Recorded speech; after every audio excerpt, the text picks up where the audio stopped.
Okay, welcome to episode 4 of Total Impact. Beginning of March, and we are 1 week from the Russian invasion of Ukraine.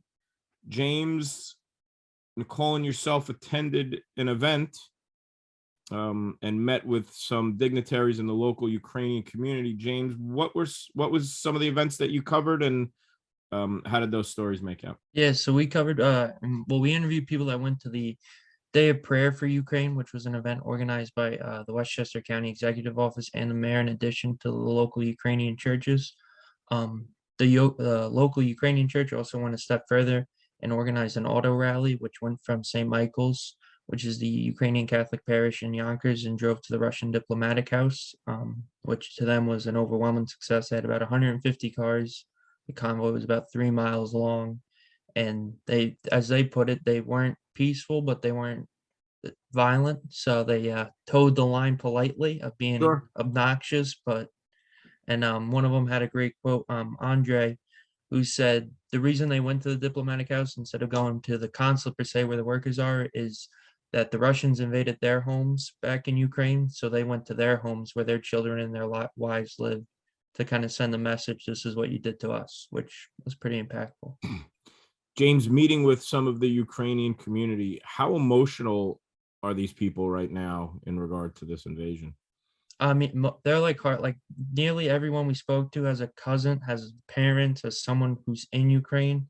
And there's even like, I went to a prayer service, and like we didn't cover it as part of the paper, but in addition to, and like you saw people there who it's like their childhood homes were now bombed out, and like they knew people that had been killed, and they knew people who are now fighting, and even like Roman, who has a friend in Ukraine, is a friend of his cousin who served back in the 2014 war. He's now 50 son, and him and all of his sons have taken up arms to fight. And this is a close friend of them. So it hits a home, and it's an interesting point, because a lot of times they'll interchange. Like two of them were born here in America, but when referring to Ukraine, they'll call it home and instead of Ukraine, which just shows just how deeply important it is to be Ukrainian to them. Nicole, what were your impressions of working on this story, meeting with some of these dignitaries? It was very emotional. Another thing too that they mentioned that was very important for them was how they got everyone like in the community, not just Ukrainians. A lot of people were also like showing solidarity. Also, they had other religions in there too, so it meant a lot to them that everybody was coming together, to see like the truth and to see how oppressed they're being. It was very emotional. One of the guys, Yuri, we spoke to, like you could feel his emotions, like you could feel that it was very like, we could feel like his eyes tears, and it was a huge thing for us. Very emotional story. Can't wait to read it. Steph, tell me about this athlete on campus that you're thinking of writing a profile on. Yeah, so her name is Michaela Brady, and she plays lacrosse. Pretty sure she is in my year. She's a junior, and it's just crazy. As I've been here since 2019 now, and every year the women's lacrosse team either wins the championship or became second, and she gets always chosen to be on the all conference teams. She gets awards basically every week. Their season started, I think, about 2 weeks ago. They've already won their first games, and she's doing so good. So yeah, I'm really interested in seeing if she's just lacrosse or if there's more to it. So I'm really excited for this interview with her and see how much I can get out of her. Yeah. Going back to the Ukraine situation, being a European, how are the calls to home, and how do you think other European nations are kind of handling this invasion right now? And is there any reactions? Yeah. So my mom keeps texting me that there are definitely people who are collecting money, and she asked me actually for this weekend if I have any stuff in my bedroom that I can miss out on. Every weekend they try to collect any necessary products such as food, but also like first aid kits, and then they all go to Ukraine, and then they try to help the Ukrainian community out. I heard about Airbnb giving refugees from Ukraine a home in multiple countries around Ukraine, which I think is a great concept. I know Amsterdam, the capital city of the Netherlands, have been capturing or like helping out refugees. So yeah, it's heartbreaking. I told my parents, how is it over there? Because I really don't have a feeling that there's a lot of tension here.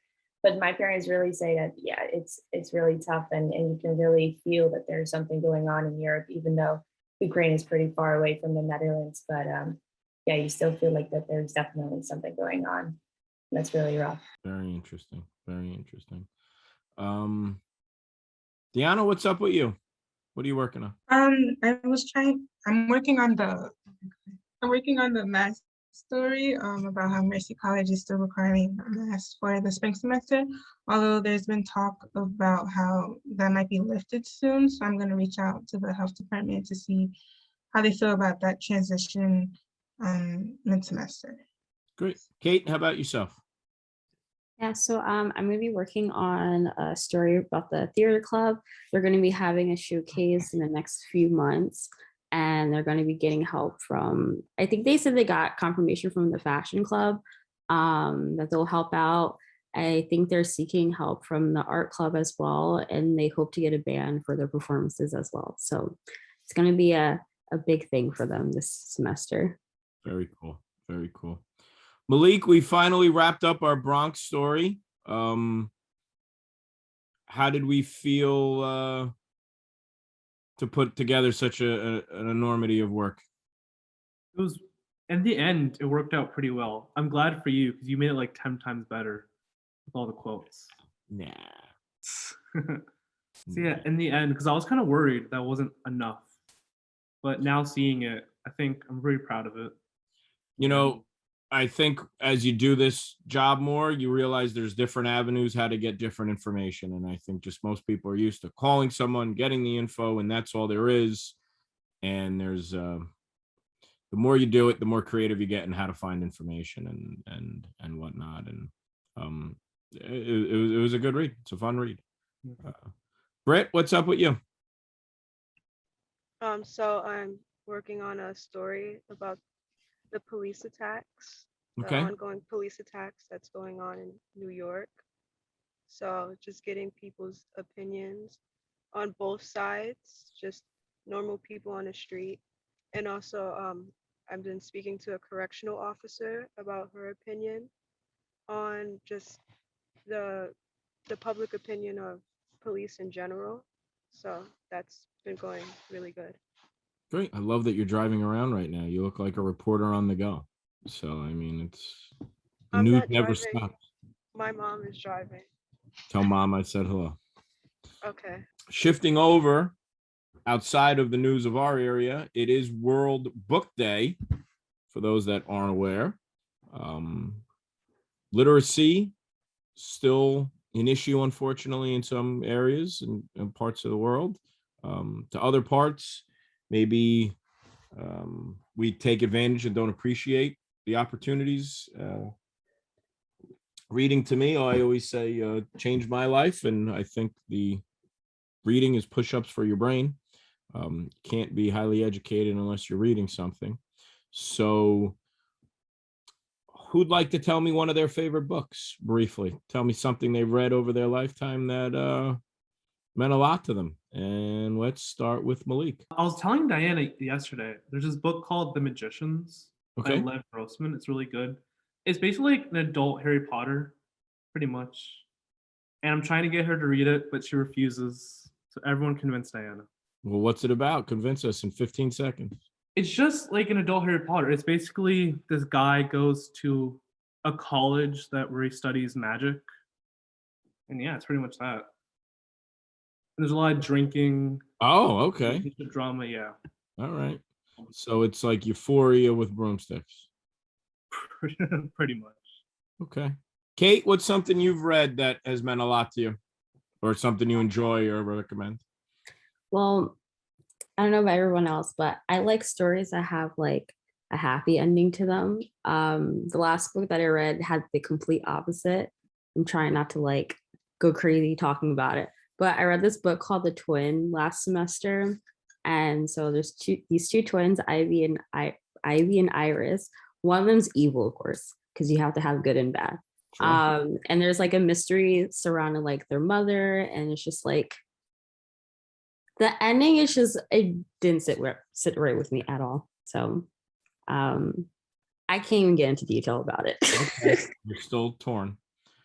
Steph, what's something, a book that you hold sacred to yourself? It's funny. My dad and I basically we read the same books a lot. So whenever it's one of our birthday, we give each other a book that we actually like as well. So Okay. that time, like we always switch them. So my dad and I are actually reading a lot of this writer. His name is David Baldacci or something. I don't know. He's he writes All a lot about the of Dutchy with you, huh? It's got to have Sorry? Dutchy in the name. It's got. I think he's American. I'm pretty sure. So me and my dad just read a lot of those books. It's a lot about crime and investigation, and I like that a lot. Another book that I just read on my own is from a Spanish writer, and I read it in Dutch, so not in Spanish because that I can't. But I read it in Dutch, and I really like it because it's about this detective who is going to solve this murder that is merely based on Spanish old cults and medieval periods and a lot of like, I don't know, traditions that was like done in the medieval period. And I like that. I love history, and I like how detectives, include the history of that country in their story. So that's what I read about. Very cool. D, I know you're not going to read the Magicians or whatever it is, Harry Potter and college. But what are you reading, or what is something you read or something you You know like? what's funny is that actually I made it one of my New Year's resolutions this year to try to read a book like every month, because actually I realized like within the last couple of years I haven't really been reading anything. So I'm Okay. trying to get back into reading. I don't have a book. I'm so serious. Like I'm trying to get back into reading, but I might read The Magicians because I do like fantasy, I guess. What's something you read what's something that you read maybe when you were younger that meant a lot to you or whatnot? I read Out of My Mind. It's a book about a girl with disabilities and how she navigates the world without being able to communicate her thoughts effectively. And like for a long time, that book really stuck with me. And like it just made me view people differently and like try to be more kind. Mm-hmm. Very cool. Very cool. Britt, now you get to show off in front of mom about what you read. One of my favorite books that I actually read for a class here at Mercy, I can't even remember the class, but it's called Educated. It's a very popular book by a woman named Tara. I should remember her last name, but I forgot. And The it's video editors will figure the name out for you. Okay, thanks. But it's about a woman who grew up in a very religious household, really in the middle of nowhere, and she literally fought to go to school and to be educated. So it's one of my favorite books I've read, and I don't even like really the books that have been picked for classes at Mercy. So I really like that. I actually like this book. Cool. Miss Nicole? Oh, James, you want to help me out with this one? We're currently reading this book. Oh, now that's a damn good book. It really is. So far I'm really liking it. It tells us like it's really good, like seeing the perspective of Thomas Braddock. He chases war criminals, and every step of the way is like so like you get into his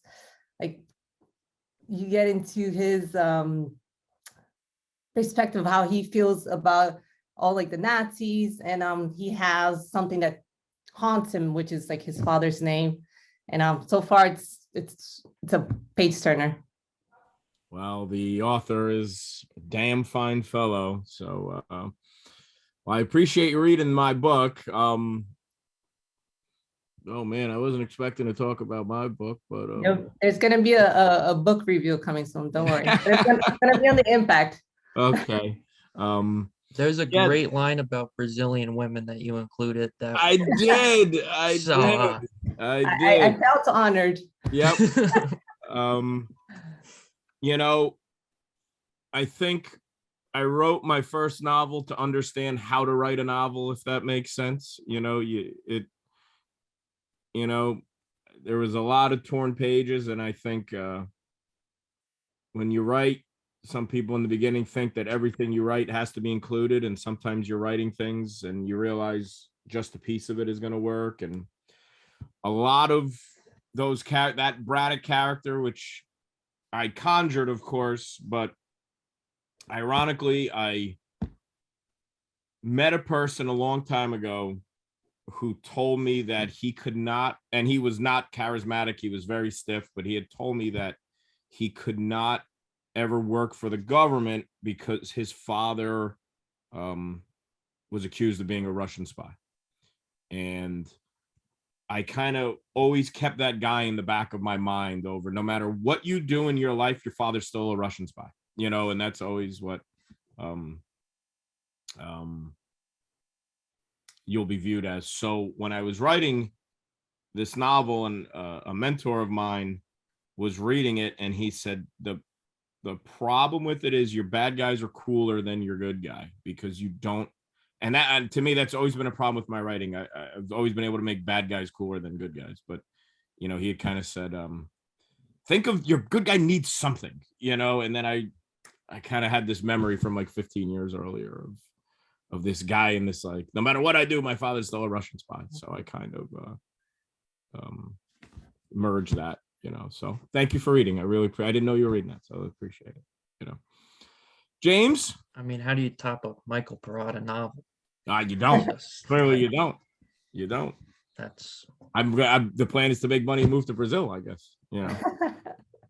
you want to explain why you want to move to Brazil? A fan of the weather. Oh you know? yeah. I'm bronchial. Mm. So, Great weather. mhm. Great food too. Yep. Oh, you want me to go for real now? Yeah, you know. Yeah, all right, yeah. I don't know. Ooh, I love to read, like I always have since I was a little kid, but the book Righteous Indignation by Andrew Breitbart is the first time I ever considered going into journalism.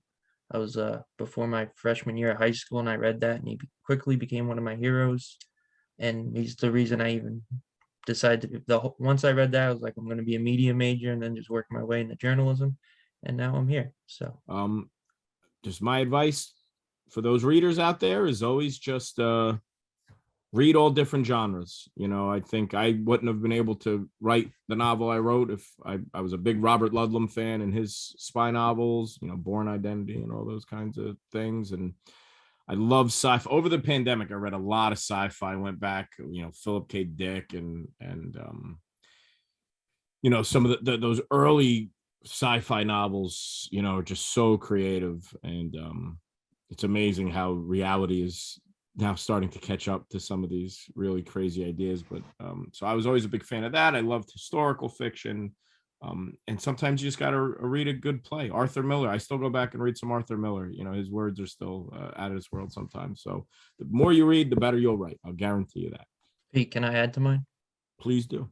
So like this is like Nicole's gonna call me a nerd later for this, but like I'm a sucker for like old Russian, like Dostoevsky and Tolstoy. Nerd. Say there she goes. But like reading them has like what that's done to like my writing level, and realizing like what writers are capable of with like emotions and like I think everyone, if you write, you have to read like Dostoevsky, Tolstoy, all those guys, because what they bring out of like human like characters, it's unreal. It really is, you know, how they puppeteer the world, and you know, like, listen, when you write, you're a heavenly body, you're a god, you're creating a world, and all their actions are based on you. So it's a wild ride. It's a wild trip. So impactful thoughts. Who wants Yeah. to give us some impactful thoughts? Kate, you look ravishing today. How about you give us some impactful thoughts? Let me think. Well, I'm very appreciative of writing columns for the newspaper. I have found it to be a very therapeutic process for me. So, and it's also helped get me out of my little writer's block that I've been experiencing for a couple years now. So, expect some more columns from me. Excellent. Thank you for your 30 seconds of deep thoughts and impactfulness. So thank you for watching episode 4 of Total Impact, or the full impact. We're still totally full of ourselves. See you next week. Thank you very much.